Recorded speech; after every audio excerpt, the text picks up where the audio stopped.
Eto na nga mga chong, marami tayong basketball updates. Barangay Ginebra, gusto nang tapusin ang semifinals. Justin Brownlee, mas nakakatakot ang ipapakita sa mga upcoming games ng Barangay Ginebra. Ngayong semifinal series nga mga chong, ay dominante ang Barangay Ginebra. Dahil sa tatlong nakalipas nilang laro ay hindi nga nila pinapaporma ang Northport at Tambakan ang laro. At ang isa nga sa pinaka nagbe-benefit dyan ay itong kanilang resident import na si Justin Brownlee. Nang dahil nga sa Tambakan ang semi-final series ay nabibigyan nga ng sapat na panahon itong si Justin Brownlee na makapagpahinga at mai-reserve yung kanyang katawan. Alam naman natin, hindi nga biro yung naging schedule ni Brownlee dahil sunod-sunod nga yung laro nito at halos wala na nga siyang pahinga. At ngayon nga na nabibigyan ng sapat na panahon itong si Justin Brownlee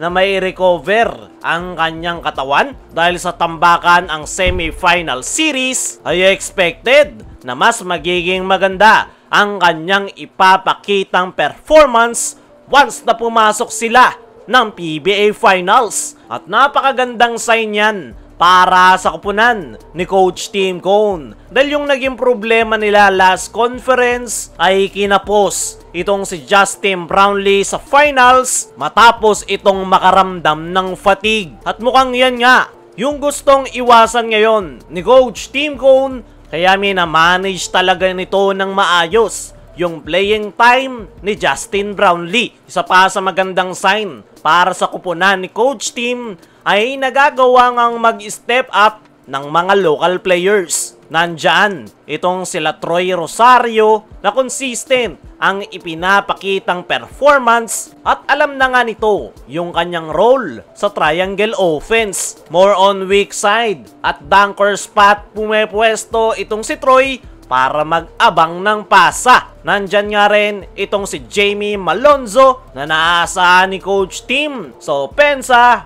lalong-lalo na sa depensa. Isama na rin natin itong si Stephen Holt. Ang mga nabanggit nga na tatlong Ginebra players na yan ay ang dahilan kung bakit mas gumaan ang trabaho nitong si Justin Brownlee. Dahil nitong mga nakalipas na conference ay napakabigat ng trabaho ni JB sa Ginebra, kung saan siya na yung inaasahan sa opensa, siya pa yung aasahan pagdating sa depensa sa loob ng painted area, which is inaako na ngayon nitong sila Troy, Stephen Holt, lalong-lalo na itong si Jamie Malonzo. Kaya naman, mas makakapag-focus na itong si Justin Brownlee sa kanyang usual role na pumuntos ng pumuntos. At expected na once na pumasok na ng finals ang Ginebra, ay doon na natin makikita na bubuhos ang performance nitong si Justin Brownlee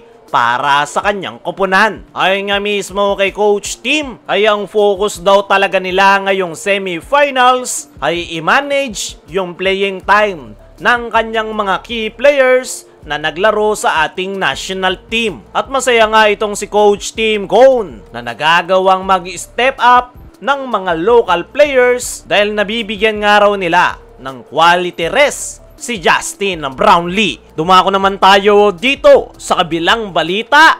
Barangay Ginebra, gusto nang tapusin ang semifinals. Ngayon nga na isang panalo na lang ang kinakailangan ng Ginebra para muling makapag-advance sa PBA Finals, ay gusto na nga raw ni Coach Tim na tapusin ang semi-final series as soon as possible. Pero at the same time, ay naniniwala itong si Coach Tim Cone na mahaba pa yung kanilang laro kontra Northport hanggat hindi pa nila natatapos ang semi-final series. Dahil ayon nga sa kanyang naging latest interview, ay masaya nga raw ito sa ipinapakitang performance ng kanyang koponan. Nandoon na nga raw yung kumpiyansa ng kanyang mga players Pero hindi nga raw sila po pwedeng mag-overconfident dahil anytime ay po pwede raw mabaliktad ng Northport Batangier ang semifinals. Dahil hindi nga raw magiging number 1 ang Northport Batangier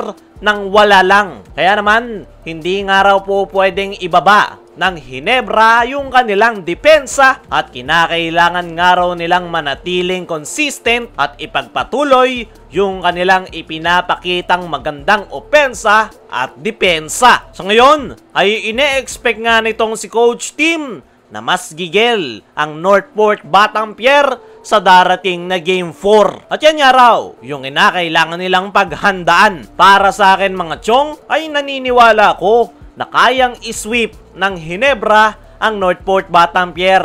Pero gaya ng sabi ni Coach Tim, ay hindi nga sila po pwedeng mag-overconfident.